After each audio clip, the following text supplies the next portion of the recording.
Doctor साहबा, अमूमन ये देखा गया है कि जब घरों में कुर्बानी की जाती है तो नबी सल्लल्लाहु अलैहि वसल्लम की तरफ से भी की जाती है, तो क्या ऐसा कहा जा सकता है? कुर्बानी अपनी तरफ से करने के अलावा दूसरों की तरफ से भी की जा सकती है, और खुसूसन अल्लाह के रसूल सल्लल्लाहु अलैहि वसल्लम की तरफ से, क्योंकि आपके हम पर बेशुमार एहसानात हैं। आपने हमारे लिए वो कुछ किया जो हमारे वालिदैन भी नहीं करते।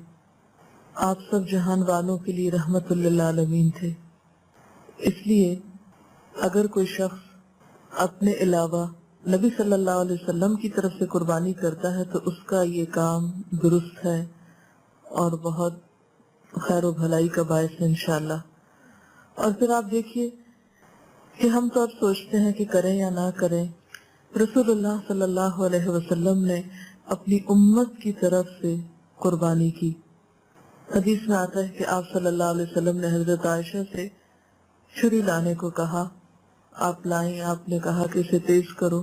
हजरत आयशा कहती हैं कि मैंने छुरी को तेज किया, फिर आप सल्लल्लाहु अलैहि वसल्लम ने मेंढे को जो आपके लिए वो पेश किया गया था, आपके कहने पर जो आपके मंगवाने पे लाया गया था, उसको आपने लिटाया और फरमाया बिस्मिल्लाहि अल्लाहुम्मा तक़ब्बल मिन मुहम्मदिन व आलि मुहम्मदिन व मिन उम्मति मुहम्मदिन तुम्मा दहा बिही।